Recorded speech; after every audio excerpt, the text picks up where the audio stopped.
Le tour de la France par 2 enfants, chapitre 18. La cruche de la mère Gertrude. Julien, tout craintif, n'osait s'approcher de dame Gertrude, qui, sans s'occuper de l'enfant, s'était remise à sa machine à coudre et travaillait avec activité, car elle ne perdait jamais une minute.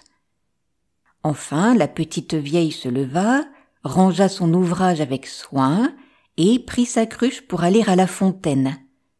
Elle passa près de Julien sans rien dire, marchant toute voûtée, à pas lents et respirant d'un air fatigué. L'enfant, en la regardant passer ainsi, faible et cassée, se sentit ému. Il était habitué à respecter les vieillards et obligeant de son naturel. Il sut donc vaincre la crainte qu'elle lui inspirait. Il fit 2 pas en courant pour la rattraper, et, tout rougissant, il lui demanda « Voulez-vous, madame, que j'aille vous chercher de l'eau ?» La petite vieille, surprise, releva la tête.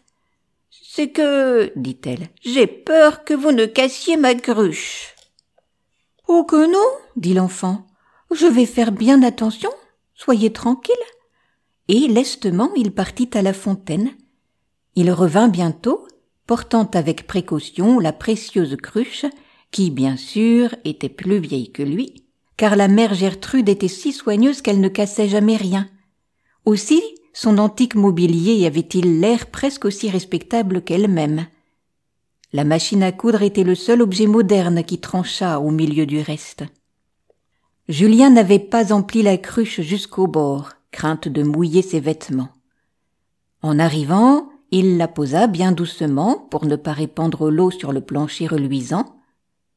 La mère Gertrude l'observait du coin de l'œil avec plaisir. « Bon, dit-elle, vous êtes soigneux et de plus serviable.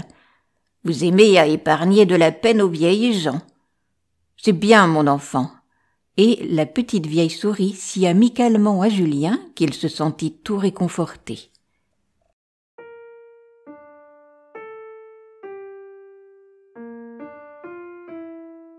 La suite au prochain numéro. Si cet audio vous a plu, merci de cliquer sur le pouce et n'hésitez pas à vous abonner à ma chaîne.